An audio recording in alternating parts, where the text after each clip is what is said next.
हाँ जी, नमस्कार दोस्तों। क्या हाल है आप सभी के?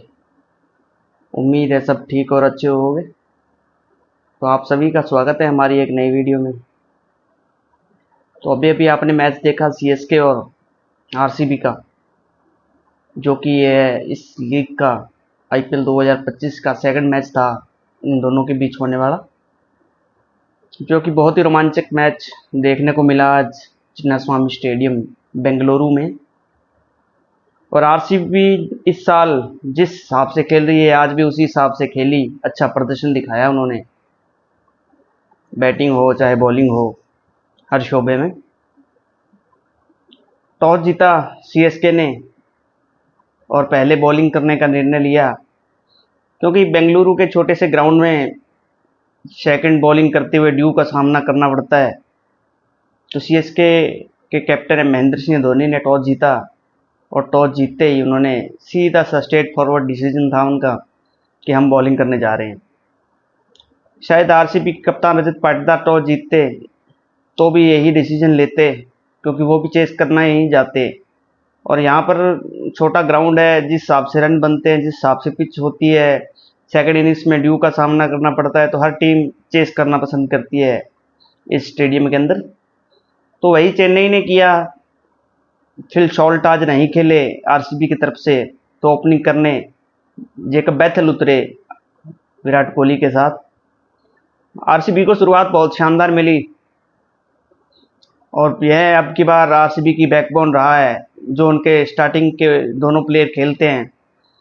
अब की बार विराट कोहली अकेले नहीं पड़े, उनके साथ फिल शॉर्ट अच्छा खेलते रहे हैं।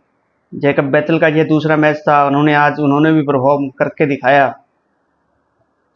तो यह ओपनिंग पार्टनरशिप आरसीबी की इस सीजन में बैकबोन रही है और वही आज भी हुआ। तकरीबन 80 रन बना लिए उन्होंने पावर प्ले के अंदर। इसमें विराट कोहली के भी 2 छक्के थे। जैकब बैतल ने बहुत शानदार शॉट खेले और एक अच्छी इनिंग्स खेली।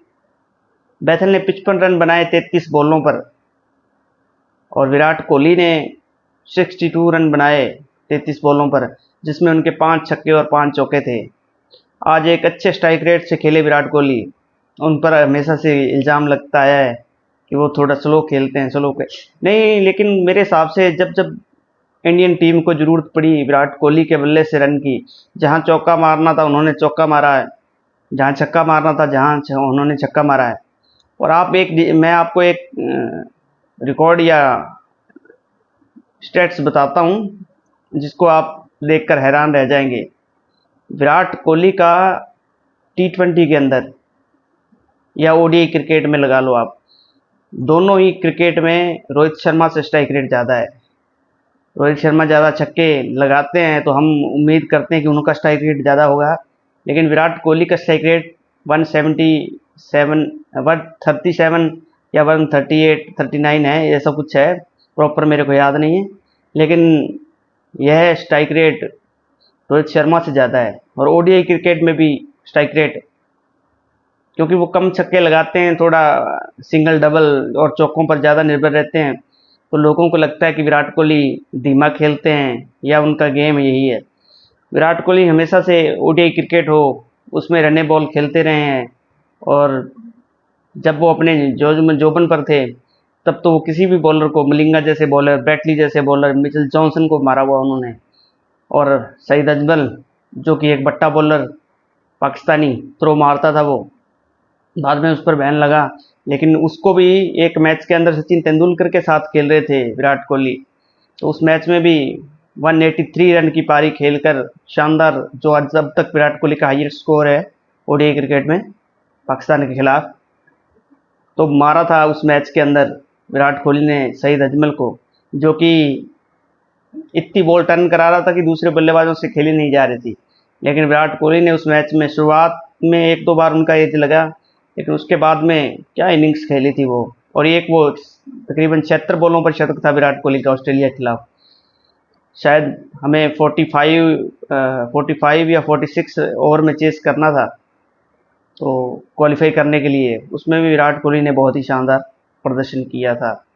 तो विराट कोहली हमेशा से जब टीम को ज़रूरत पड़ती है उसी हिसाब से वो खेलते हैं, हर वक्त खेलते रहे हैं और खेलते रहेंगे, आगे भी उम्मीद है। तो आज उन्होंने फिल सॉल्ट नहीं थे तो जेकब बैथल पर ज़्यादा दबाव नहीं आने दिया और क्या शॉट मारे उन्होंने। एक लेग साइड पर पुल करके पहला छक्का उन्होंने लगाया, फिर एक लेग साइड पर फ्लिक था उनका, 2 फ्लिक से छक्के लगाए। तो जब उनके बैट से बॉल निकलती है तो फिर देखने लायक होती है। तो उन्होंने भी 62 रन की शानदार इनिंग्स खेली, लेकिन आरसीबी की इनिंग्स 10 से 20 आप लगा लो 18 ओवर के बीच में थोड़ी स्लो रही। स्पिनर जब आए तो 2 विकेट जल्दी जल्दी गिर गए। देवदत्त पाडिक्कल, जेकब बैतल भी आउट हो गए, फिर विराट कोहली और देवदत्त पाडिक्कल जल्दी जल्दी आउट हुए। उसके बाद में जितेश शर्मा और रजत पाटीदार कुछ खास कर नहीं सके। बॉलें उन्होंने ली तकरीबन 6 से 7 7 10 11 बॉलें, लेकिन वो इनिंग्स को पेश ही नहीं कर सके अपनी को। तो एक वक्त पर 18 ओवर के अंदर आरसीबी का स्कोर 159 था। तो लग रहा था कि मैक्सिमम 20 रन और बन जाएंगे 2 ओवर के अंदर, 20 नहीं तो 25 बन जाएंगे। तो 180-85 का स्कोर आरसीबी बना सकेगी इस ग्राउंड के अंदर, जो कि मेरे हिसाब से तो मुनासिब नहीं है जिस हिसाब से ड्यू आती है चिन्नास्वामी में, और फिर उस हिसाब से ये स्कोर अच्छा नहीं था। लेकिन फिर एक रोमारियो शेफर्ड नाम का तूफान आया। 2-3 मैचों से पहले लिविंगस्टन को मौका दे रहे थे आरसीबी वाले, लेकिन जब से रोमारियो शेफर्ड को खिलाया है लगातार खेल रहे हैं वो, और आज उनकी बारी आई तो उन्हें तकरीबन 2 ओवर मिले खेलने को, और 2 ओवरों में उन्होंने वो कर दिखाया जो कि बड़े बड़े प्लेयर इस सीज़न नहीं कर सके हैं, अगर एक जायसवाल को छोड़ दिया जाए तो। उन्होंने एक ही ओवर के अंदर 33 रन लगा दिए खलील अहमद के, रोमारियो शेफर्ड ने, जिसमें एक 9 बॉल पर छक्का भी शामिल था। उसमें एक बॉल मिस हो गई जो वो लेंथ बॉल थी, अगर उस पर भी छक्का लग जाता तो वह ओवर शायद क्रिकेट हिस्ट्री का सबसे महंगा ओवर बन जाता। तो एक ही 19वें ओवर के अंदर रोमारियो शेफर्ड ने 33 रन बना दिए, जिससे लगने लगा कि अब आरसीबी का स्कोर 200 पार जा सकता है। फिर वही हुआ, अगले ओवर में फिर रोमारियो शेफर्ड ने शानदार शॉट खेले। 14 बॉलों के अंदर उन्होंने अपना अर्धशतक लगाया और आरसीबी के स्कोर को 213 रन तक पहुंचा दिया। एक वक्त जो स्कोर मैं मान रहा था या सभी मान रहे थे कि 180 185 तक पहुंचेगा, उस स्कोर को 213 रन मिल जाए तो फिर हौसले तो आरसीबी के बुलंद थे। उसके बाद उन्होंने जैसे शुरुआती 3 ओवर बॉलिंग की, नए प्लेयर थे चेन्नई के, तो वो थोड़ा वक्त ले रहे थे अपनी इनिंग्स को पेश करने के लिए, तो वो 3 ओवरों में थोड़े रन कम बने। उसके बाद में शॉट लगने चालू हो गए, तब तो पेस बन गई आयुष मात्रे और शेख रशीद द्वारा। मात्रे ने आज बहुत ही शानदार इनिंग्स खेली, अच्छा टैलेंट, एक युवा प्लेयर जैसे सूर्यवंशी एक युवा सितारा, उसी तरह से आज एक और नया सितारा मिला प्रियांश आर्या की तरह, आयुष मात्रे, जिसको कि चेन्नई किंग ने लगातार मौके नहीं दिए पहले मेरे हिसाब से। जिस हिसाब से रविंद्र और डेवन कॉनवे को मौके दिए, उस बच्चे को मौके देने चाहिए थे। शेख रशीद भी अच्छा खेले, लेकिन वो जल्दी आउट हो गए थोड़ा। लेकिन मात्रे ने जो इनिंग्स खेली 94 रन की, बहुत शानदार इनिंग्स, 48 गेंदों पर 94 रन बनाए उन्होंने, जिसमें 9 चौके और 5 छक्के लगाए उन्होंने अपनी इनिंग्स के अंदर, और बहुत ही खूबसूरत खेले, क्रिकेटिंग शॉट खेले उन्होंने। कोई टेढ़ा मेढ़ा शॉट जैसे स्कूप या रिवर्स स्वीप या कोई ऐसा शॉट जो कि आजकल खेला जाता है T20 क्रिकेट में, सब उन्होंने जो पारंपरिक रहे हैं क्रिकेट के शॉट वही खेले उन्होंने, और एक अच्छा वी में रन बनाए उन्होंने। तो उनकी इनिंग्स देख के बड़ा मज़ा आया, बहुत ही शानदार खेले वो। उनके साथ देने के लिए सैम करन उतरे, वो भी जल्दी आउट हो गए। उसके बाद रविंद्र जडेजा आए। जडेजा ने भी आज बहुत शानदार इनिंग्स खेली, 45 बॉलों पर 77 रन की इनिंग्स, जिसमें उनके 8 चौके और 2 छक्के थे। तो चेन्नई अच्छा रन चेस कर रही थी, लेकिन अंतिम के 2 ओवर वो जब आयुष मात्रे आउट हुए, उसके बाद में रविंद्र जडेजा भी हिट नहीं लगा सके, कोई लंबी चौके उन्होंने 1-2 लगाए लेकिन छक्का नहीं लगा सके। तो मेरे हिसाब से तो जिस हिसाब से चेन्नई की इनिंग्स चल रही थी, तो उसमें आयुष मात्रे का ज़्यादा योगदान था। उन्हीं के कारण एक पेस बनी हुई थी, जिस हिसाब से जो रन रेट चाहिए थी उसी हिसाब से रन बन रहे थे। लेकिन उनके आउट होने के बाद रविंद्र जडेजा कुछ खास कर नहीं सके। महेंद्र सिंह धोनी भी आए, उन्होंने भी एक छक्का लगाया, लेकिन जिस हिसाब से रजत ने कैप्टनसी की, एक छक्का लगाया रविंद्र जडेजा ने, जिससे बॉल बाहर गई और बॉल नहीं आई, तो उस सूखी बॉल से एक स्पिनर ने ओवर डाला, श्रेयांश ने। तो क्या ओवर डाला उसने, 6 रन देकर उन्होंने अपना ओवर कंप्लीट किया। और उसके बाद यश दयाल का ओवर था अंतिम, 19वां ओवर भुवनेश्वर कुमार ने किया, और अंतिम ओवर के अंदर शायद 13 रन चाहिए थे, और जडेजा और एम.एस. धोनी स्ट्राइक पर थे, लेकिन एक नो बॉल भी कर दी उसमें यश दयाल ने, जिस पर छक्का लग गया धोनी के आउट होने के बाद में, वो दुबे ने लगाया। लेकिन उसके बावजूद रविंद्र जडेजा और शिवम दुबे और एम.एस. धोनी 13 रन नहीं बना सके अंतिम ओवर में, और 2 रन से यह स्कोर से आरसीबी से हार गए।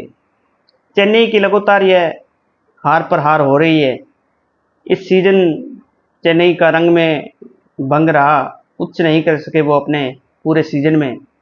और मेरे हिसाब से चेन्नई ने इस बार जिस हिसाब से ऑक्शन के अंदर पिक्स की थी, तो कोई नामी प्लेयर इन्होंने खरीदा नहीं।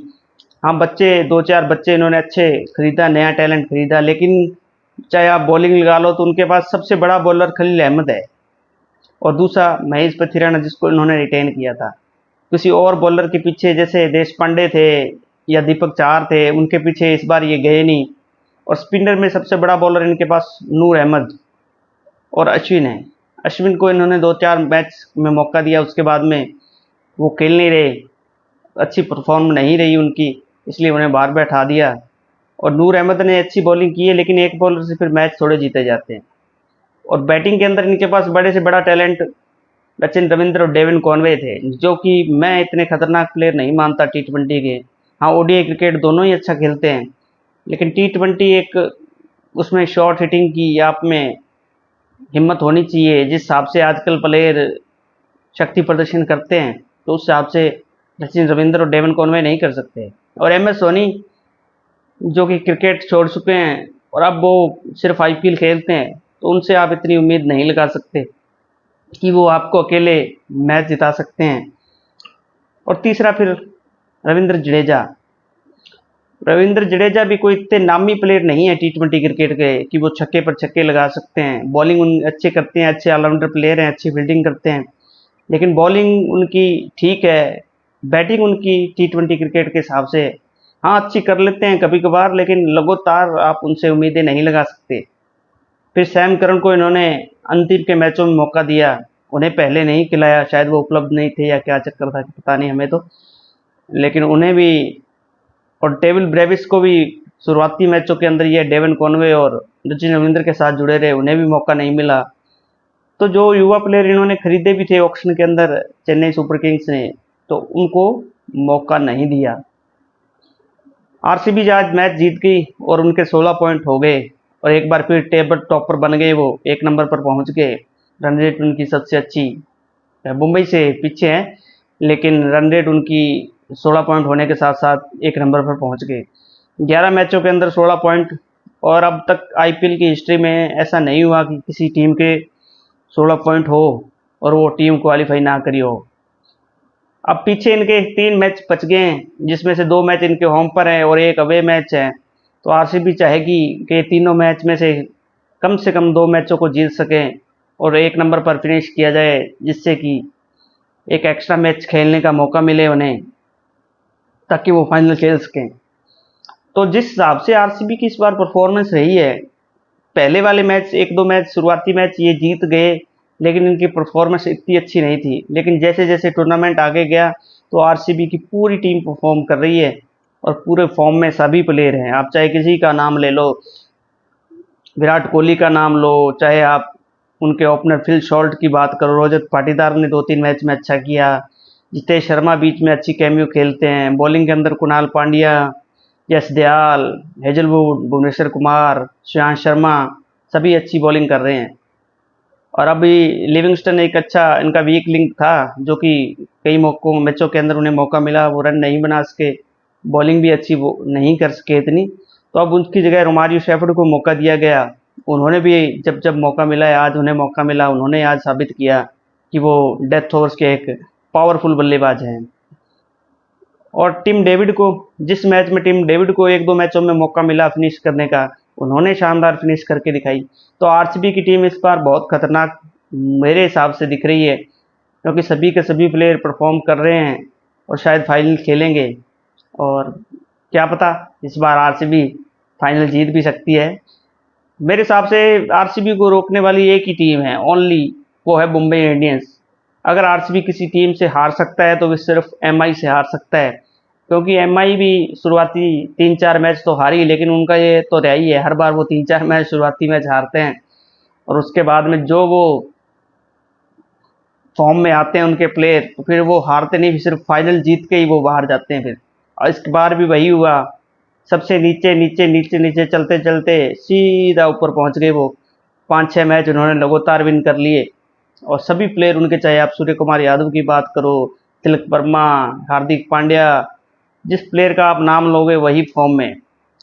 हाँ, रिकल्टन अच्छी खेल रहे हैं, रोहित शर्मा ने 2-3 अर्धशतक लगा दिए। बॉलिंग के अंदर जब से बुमराह आए हैं, बॉलिंग उनकी बहुत डेथ बॉलिंग बहुत शानदार हो गई। बुमराह, ट्रेंट बोल्ट अच्छे बॉलर हैं उनके पास। तो आप सभी भाइयों से रिक्वेस्ट है कि आप प्लीज़ हमारी वीडियो को लाइक कीजिए, शेयर कीजिए और हमारे चैनल को प्लीज़ सब्सक्राइब कीजिए, हमें प्रमोट कीजिए थोड़ा, ताकि हम आपके लिए और अच्छी अच्छी वीडियो बना सकें। अगर आपको हमारी वीडियो में कोई कमी या आप अपनी कोई बात रखना चाह रहे हैं तो आप प्लीज़ हमें कमेंट कर सकते हैं या ईमेल भी कर सकते हैं। तो आप सभी भाइयों का तहे दिल से बहुत बहुत धन्यवाद, ताकि हमारी वीडियो देखने के लिए प्लीज़ चैनल को सब्सक्राइब कीजिए। आप सभी का थैंक यू, शुक्रिया।